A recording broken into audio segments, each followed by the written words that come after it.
All right, welcome back again. So we have another team member of the Sun Pirates CCG making top 16 in our Kissimmee Regional just like 3 hours ago. Or was it 5? Well, that's a long 3 hours. It's been a long day. It's like six at this point. Yeah. Well, I am clearly mentally fatigued, but we are still making content regardless. So, You guys. so Mohammad, what did you play today, and what place did you get? So I played Gecko Moria, and I ended up in 12th place today. Nice, nice, nice. All right, so let's get right into the deck profile. So of course we have our Gecko Moria and my Fancy Dawn. We played 4 Suru. It's a really solid 2K, and if you don't see Helmeppo, it's like a diet Helmeppo. 4 Sindri, you always want to open either Sindri or brand new so that you can get milling as soon as you can, just because you really need to set up your trash. 2 copies of Helmeppo, he makes your Moria combos just so much easier to execute to pop things. 2 HINA, this card was phenomenal. Every time I went second and on 6 Dawn, when HINA for 3, put a Dawn on my leader ability, play an Absalom and pop their 5 cost or below, I just won so much tempo. It just stole the match every single time because you put up 2 bodies and they couldn't contest both. I genuinely consider bumping this up. I just don't know what I would cut. For the Thriller Bark stuff, 4 Hogback, 4 Absalom, 4 Perona, fairly standard 2K. It taxes cards out of your opponent, it pops their bodies, it gets you back value. 3 Borsellino. I like it at 3. I wasn't seeing it enough at 2, so I bumped it up, and it worked out for me. This card came up almost every single match. Just free blocking 5Ks or blocking and giving a 1K, or just like not being KO'able in the Gecko Mirror that I played 4 times. Kuzan, so I am still on 2 Kuzan even though I'm on the Hinas, just because it replaces itself, which is really strong in the mirror and into Sakazuki, and just whenever this card lived, it usually just won you the game state back by just clearing their board. 2 Rob Lucci's. I didn't really feel like I needed 3. Whenever you play a Sindri, you're more than likely going to mill something, since with your leader, you'll mill like 7 on your first swing turn, and you'll just like find either this or this, and that'll get set up for your Moria. 2 Rebecca's and 3 Sabos. The Rebecca's either grab back the Sabos in the late game to protect your board in the mirror, or you can make like an RHL line, Rebecca Hina Lucci line, or even just play this out of your hand if you need to after grabbing this. There were just so many points where this came up where it was just strong today. For Moria, he's your leader. He's one of the best black cards in the deck. You have so many strong lines to like return clear or just like play a value Moria, playing Borsellino and a brand new, drawing a card, playing a 6K blocker on 8 to just like win the board state. Like some games you don't even need this if you have enough buys in play, but just playing this, establishing a big body, a body that can't be KO'd, and drawing a card can just like take games from decks that just like didn't make a strong play on 7. And then 4 Eruption, it's getting banned for a reason. It replaces itself, it shrinks, it turns this on. It's a strong play on 4 to just shrink their body, play this, and then like pop their body and still swing 6. And then 3 Ice Ages. I don't really like the 4 Ice Age. I felt it was a little clunkier. That's why I cut it down to 1, but you still want to see it so that you can like clear Big Moms out of yellow and clear Geckos in the mirror. And into Sokka like as efficiently as possible. So I still like played 3. Other than that, the list is like fairly standard. And I would want to bump up on his. I just don't know why I would cut. The deck space is just so tight, honestly. How'd you feel about the Kuzans? I know that was something that was like a point of contention between the rest of us. So the Kuzan came up in one match where just he lived for a single turn and then it just like won the game state from there. It was into Katakuri, and my opponent Big Mom me 3 times, and I still took the match because Kuzan existed to like clear his bodies. Nice. But outside of that, like the Hinas were way better on 6 into the mirror, just because you established like the 2 bodies plus whatever else you had in play, so it just like swings so much tempo there compared to the Kuzan where you can't really do it until 7 because he's a 4. So whenever you're on the even curve, you really want to see HINA, but whenever you're on the odd curve, you want to see the Kuzan. Because you kind of want, if you force a removal Moria to be your opponent's first play in the black matchup, it's really strong in the sense that, like, because they wasted their removal first and started bomb decking their resources out of trash, if your Moria return clears their play, you get away with much, much more than that.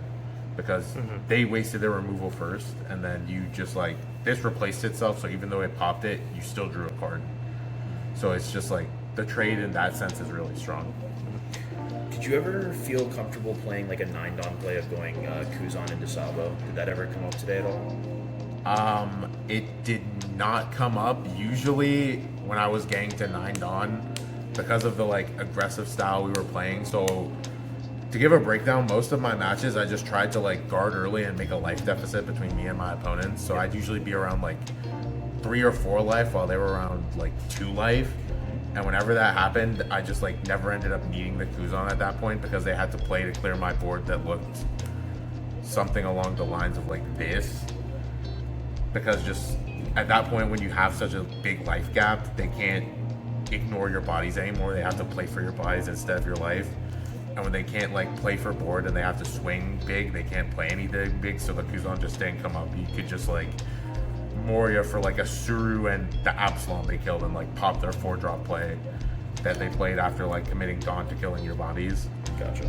Versus, like, the Big Mom deck where they can't play for board very efficiently, so they just play their Big Mom and, like, try to get away with it, and then you just punish it with a Kuzan play. Were there any games where you felt like your hardest matchups were because you didn't open Sindri, or were you able to finesse your way through those even if you didn't open Sindri, or were you just opening Sindri every game?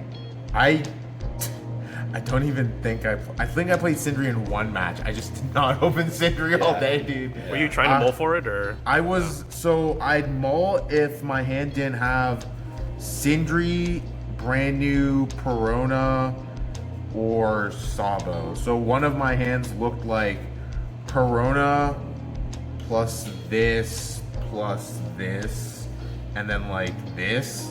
So because I saw I have this early plus this following it up on the even curve, or not the even curve, the odd curve, I kept this, and then I drew a brand new to play on 5 after milling, like, an Absalom with my leader. So that line worked out. But for the most part, the day just ended up being, I'd see honestly, I saw brand new more than I saw Sindri. Sindri just ended up getting milled off brand new for the most part.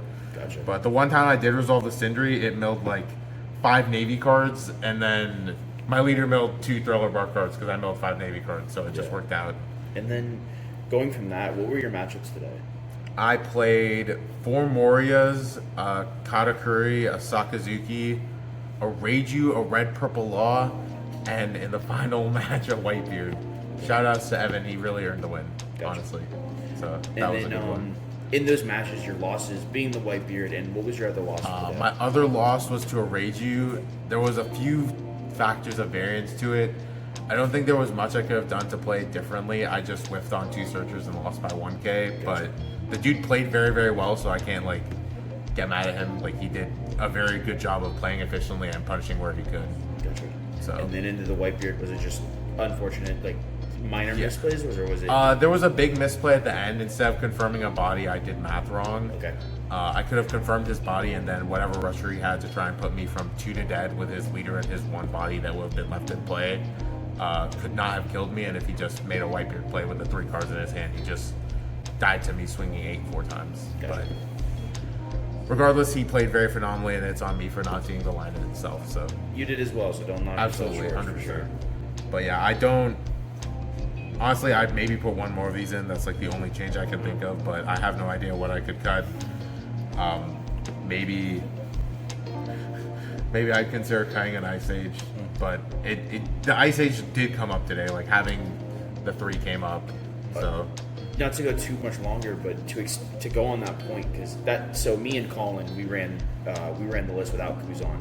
Because you're saying you want to put the 3rd in there, and I would not cut the Kuzans. You would still not cut I the would Kuzans. keep these in just so, especially in this match, you want, in my opinion, playing the even curve feels really strong because you get to play a value Moria first, and then your opponent has to answer your value Moria. Right. And the reason you can get away with the value Moria is, like I said, if your 3-Don play is a Perona, or I guess 4-Don play is swing 7 leader, play a Perona, tax them a card, or swing 7 leader after milling, hog back, pick up a 2K, and then your follow-up to that on the next turn is 5 if they didn't kill your body, but if they killed your body, you don't swing, of course.